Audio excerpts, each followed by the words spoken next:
Hello my beautiful sisters, it is Dr. Tanya here and welcome to another episode of Women Heal Together. So today I'm going to share with you an amazing, delicious, sweet yam white bean soup. It's very easy to make in less than an hour, probably about 40-45 minutes, and it's full of all the ingredients that's going to help you nourish your body, balance your hormones, and help you to heal your womb. So it includes ingredients that help to eliminate fibroids and symptoms related to fibroids. Now in this recipe, it calls for an amazing combination of vegetables, including kale and carrots, which have lots of antioxidants that help to detox the liver and help you to heal. So let's get into the kitchen and make this delicious soup.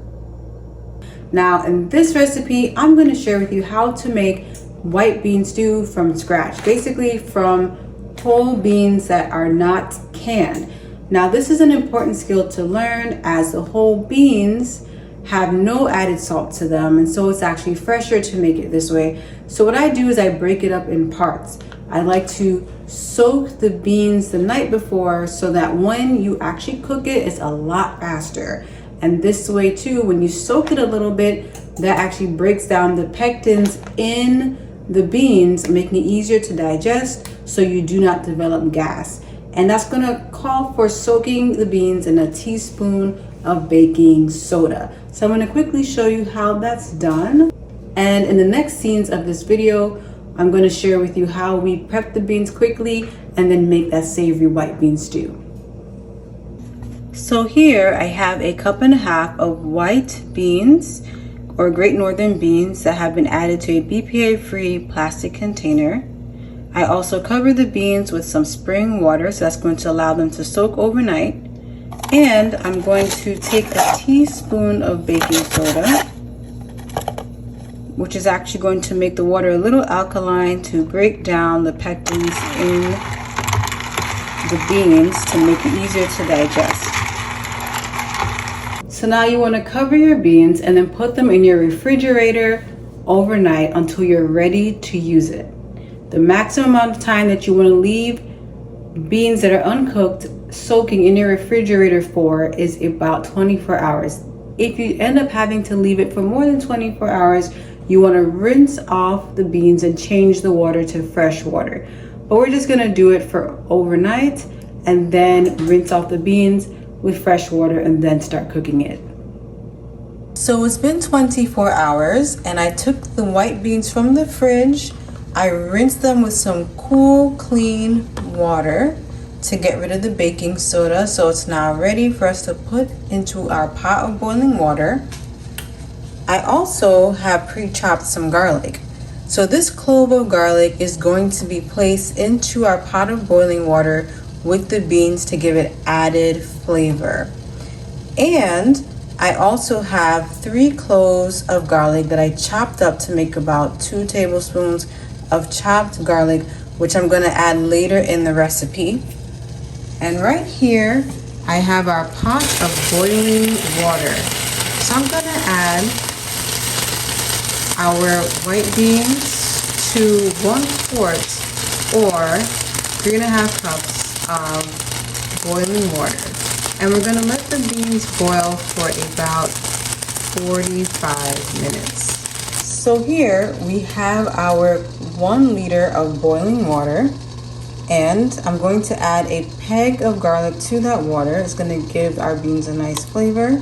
Next, I take our pre-soaked white beans and add them to that pot of boiling water.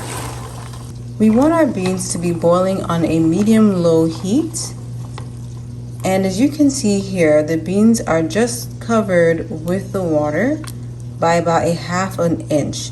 And that's what you want because you don't want the beans or the soup to be too soggy at the end of cooking it. You always want to start with less water than more so that you get a really nice thick bean soup.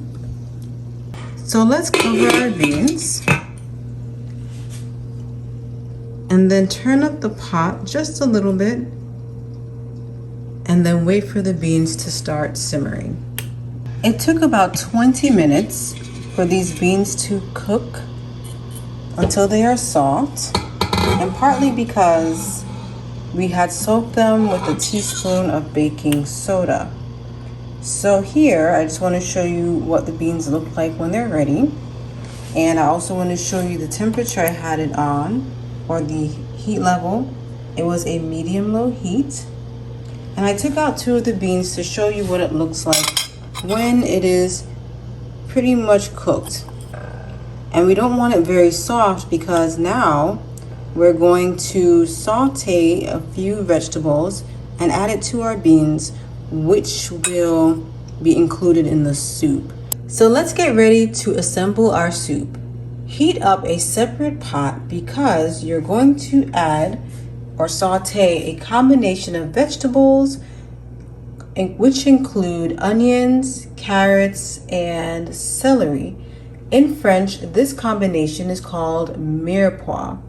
And here we have 1 large onion that has been chopped up, 3 medium carrots that have been washed, peeled, and chopped, along with a half cup of celery that has also been chopped up. The seasonings include a teaspoon of thyme, a teaspoon of rosemary, 3 to 4 pieces of bay leaf. We're also going to use 2 cups of white yam or sweet white yam, also known as sweet potato, depending on your location. We also have a pinch of cayenne pepper, which will be added, 3 cloves of garlic that have been minced, and we'll be adding a little bit of salt for added flavor. And our oil of choice is extra virgin olive oil. So in our pot, we are heating 2 teaspoons of olive oil. Saute the vegetables on medium-low heat until the vegetables are translucent. This should take about 2 to 3 minutes. Then add your garlic to the pot and stir in the garlic for about a minute until the garlic becomes fragrant. Add the white yam as well as the cooked white beans to your pot of sautéed vegetables. Add in your dry spices along with a 1.5 cups of water.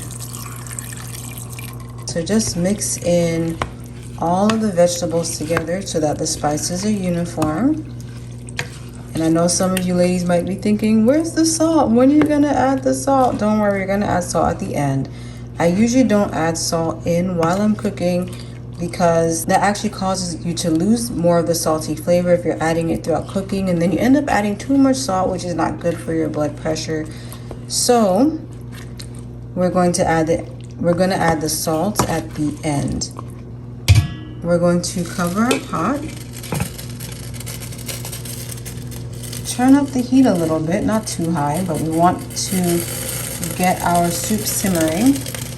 And we'll time it for 15 minutes. All right, sisters, so while your soup is simmering, you can make an optional cilantro, parsley, heavy metal herbal detox blend. Now, this is a simple, easy to make, delicious topping that can go into your soup for added flavor, and not just added flavor, for tons of health benefits, because cilantro and parsley actually remove heavy metals from the body, which we tend to be exposed to throughout the year, as well as they are very excellent for boosting the immune system and for improving female reproductive health. So this version of gremolata is very easy to make.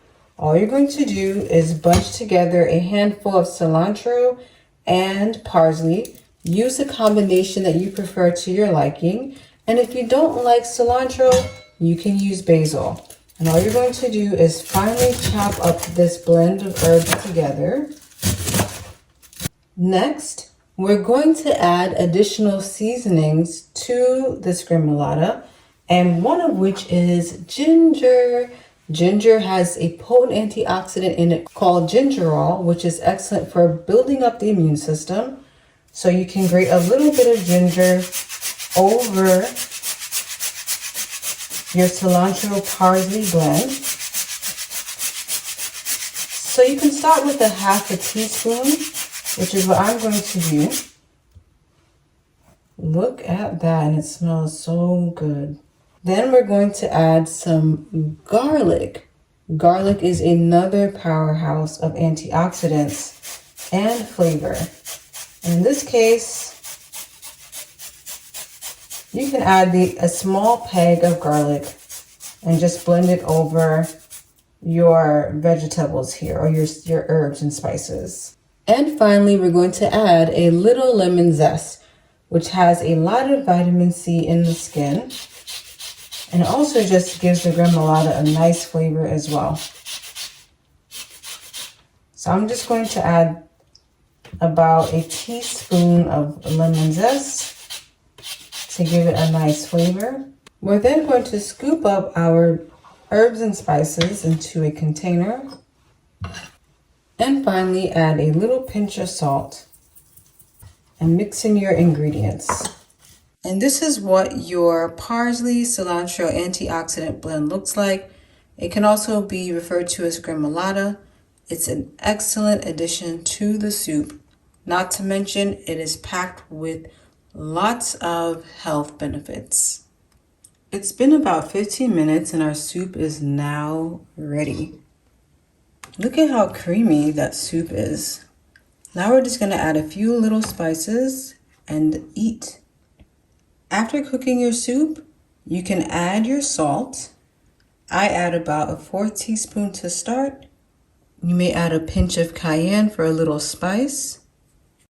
Add a squeeze of lemon juice. And if desired, a little bit of olive oil. Stir in your added ingredients. At the end of cooking the soup, I like to add in a few pieces of raw kale.